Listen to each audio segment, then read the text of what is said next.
আমি আমার নেত্রীর প্রতি অগাধ শ্রদ্ধা এবং ভালোবাসা জ্ঞাপন করছি এবং সাথে সাথে বাংলাদেশ জাতীয়তাবাদী দলের প্রতিষ্ঠাতা শহীদ রাষ্ট্রপতি জিয়াউর রহমান, বাংলাদেশের স্বাধীনতা যুদ্ধে যারা লাখো শহীদ হয়েছেন, বাংলাদেশের প্রতিটি গণতান্ত্রিক আন্দোলনে যারা আত্মত্যাগ করেছেন, জুলাই আগস্ট গণ অভ্যুত্থানে আমার শহীদ ছাত্র জনতা এবং বাংলাদেশের গণতন্ত্র ভোটাধিকার পুনরুদ্ধার যুদ্ধে আমার শহীদ ভাই শহীদ শরীফ ওসমান হাদিসহ যারা এই প্রতিষ্ঠানের সাথে জড়িত, আমাদের বৌদ্ধ ভাই বোনেরা যারা আমাদের মাঝে চলে গেছেন, তাদের সবাইকে আজকের এইখান থেকে আমি স্মরণ করছি এবং শ্রদ্ধা নিবেদন করছি। আমি সর্বপ্রথম আপনাদের প্রতি আন্তরিক কৃতজ্ঞতা জানাই।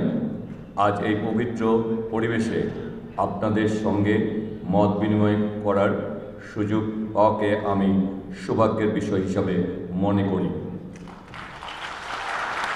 বাংলাদেশের ইতিহাস কেবল রাজনৈতিক সংগ্রামের ইতিহাস নয়, এটি সাম্প্রদায়িক সম্প্রীতি, সহাবস্থান ও পারস্পরিক শ্রদ্ধাবোধের এক গৌরব উজ্জ্বল অধ্যায়। বৌদ্ধ, হিন্দু, মুসলিম, খ্রিস্টান এই বৈচিত্র্য আমাদের শক্তি।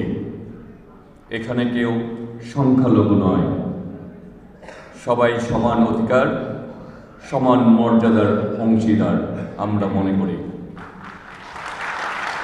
বৌদ্ধ ধর্মের মূল শিক্ষা অহিংসা, করুণা, সহনশীলতা ও মানবপ্রেম।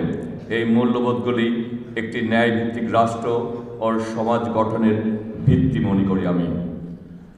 রাজনীতির ভাষা যখন কখনো কখনো বিভাজনের দিকে ঝুঁকে পড়ে, তখন এই মূল্যবোধ আমাদের আবার মানুষ হিসাবে একত্রিত করে। আমি স্পষ্ট বলতে চাই, সাম্প্রদায়িক সম্প্রীতি কোনো রাজনৈতিক স্লোগান নয়, এটি রাষ্ট্র পরিচালনার নৈতিক দায়িত্ব। ধর্ম যার যার, রাষ্ট্র সবার, এই নীতি বাস্তব প্রয়োগেই জনগণের আস্থা ফিরিয়ে আনে। ঢাকা নয় একটি বহুতত্ত্ববাদী জনপদ। এখানে বৌদ্ধ সম্প্রদায় সহ সকল ধর্ম শ্রেণীর মানুষ যুগের পর যুগ শান্তিপূর্ণ সহাবস্থানে বসবাস করছে। আপনাদের ধর্মীয় প্রতিষ্ঠান, শিক্ষা কার্যক্রম, সংস্কৃতি ও নিরাপত্তা রক্ষায় রাষ্ট্রের দায়িত্ব অটল থাকবে, এখানে কোনো আপোষ চলবে না। আমি নির্বাচিত হলে সকল ধর্মের উপাসনালয়গুলির নিরাপত্তা মর্যাদা নিশ্চিত করব। ধর্মীয় নেতৃবৃন্দের সঙ্গে নিয়মিত সংলাপ বজায় রাখব। তরুণ প্রজন্মকে অসাম্প্রদায়িক চেতনা, মানবিক মূল্যবোধে গড়ে তুলব। যে কোনো সাম্প্রদায়িক উস্কানি বা বিদ্বেষের বিরুদ্ধে দৃঢ় অবস্থান গ্রহণ করব। এই বিষয়গুলি আমাদের অগ্রাধিকার থাকবে। বাংলাদেশের গণতন্ত্র তখনই শক্তিশালী হবে যখন সংখ্যালঘু সম্প্রদায় বলতে কিছু থাকবে না, ভরসা থাকবে আমাদের সকলের। আর রাজনীতি সত্যিকারের সাফল্য তখনই আসবে যখন মানুষ নিরাপদ এবং সম্মানিত থাকবে। আমি বিশ্বাস করি আপনাদের প্রজ্ঞা, অভিজ্ঞতা, নৈতিক শক্তি আমাদের সমাজকে আরও মানবিক, শান্তিপূর্ণ রাখতে গুরুত্বপূর্ণ ভূমিকা পালন করবে।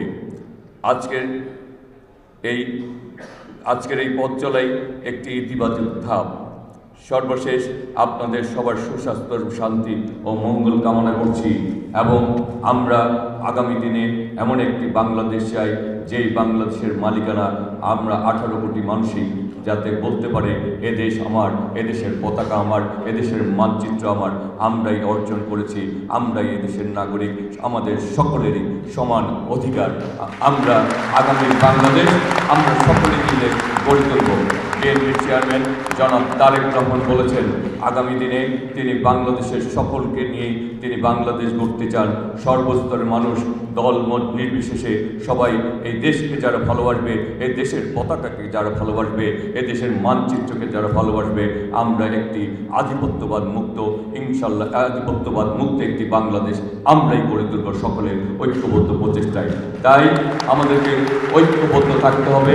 আমরা যদি ঐক্যবদ্ধ থাকতে পারি, আমরা একটি মানবিক, আমরা একটি অসাম্প্রদায়িক, আমরা একটা নিরাপদ, আমরা একটি গণতান্ত্রিক বাংলাদেশ গড়ে তুলতে পারবো, সেই প্রত্যাশাই রাখছি এবং আমরা সকলে মিলেই তার বাস্তবায়ন করব। তাই সবার শেষে যে কথাটি বলতে চাই, আমার আগে আমরা, আমাদের আগে দেশ, ক্ষমতার আগে জনতা, সবার আগে